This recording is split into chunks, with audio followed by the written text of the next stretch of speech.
inviting me to talk about the album Retour. It is a collection of 5 songs that were 4 were written by a man called Hervé Delord, and he performs under the name of Jacques Dorel. The 5th song was written by a man called Bernard Ferrière.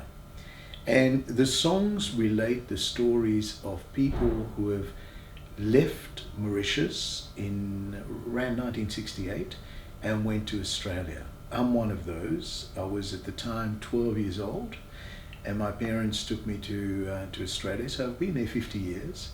The songs are very, very specific to that journey from here to Australia, and the fears associated with the what was going to happen to Mauritius. Nobody knew what was going to happen. So, as all human beings, we're frightened of the unknown. So going to Australia was not only the fear of leaving Mauritius, not knowing, but also the fear of what was waiting for us in Australia. The adjustment we had to do. Yes, there you go. The primary song on the album that really speaks very much to the expats in Australia is Toujours Mauricien. Toujours Mauricien is all about Patris, which was the ship from Greece that came here, collected people.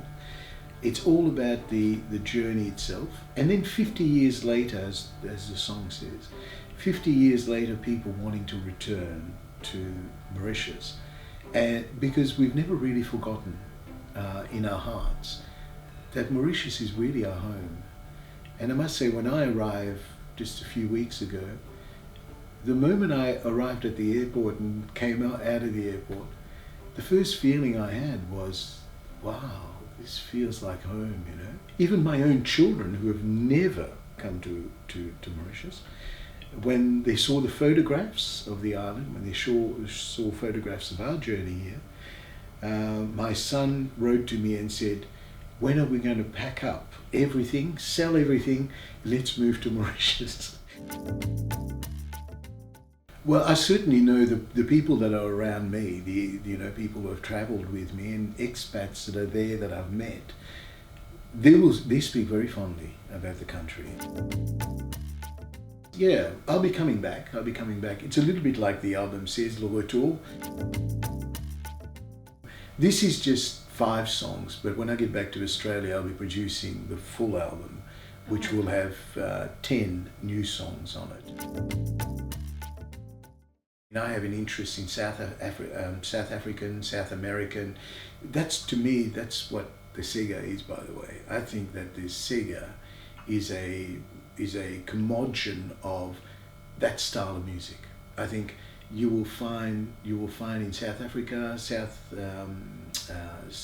Amerique, Caribbean, even New Orleans, and even India. You will find the Sega in that, because they've got those, like the Indian music has got really strange time signatures, which is what the Sega is. It's not a straight, what they call a straight 4/4 rhythm.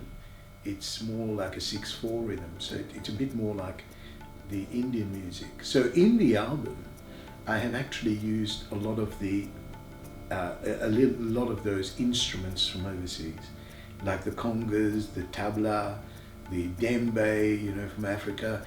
I've used a lot of that kind of instrumentation because I love the music and I love the country.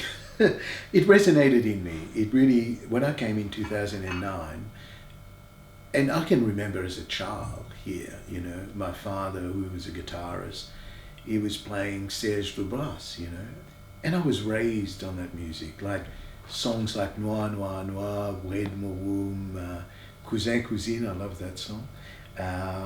Madame Ezen, Pas besoin faire ça, Madame Ezen, Pas besoin faire ça. These kind of songs, they resonate in me. The storytelling, that to me is the essence of Sega. It's that storytelling aspect of it.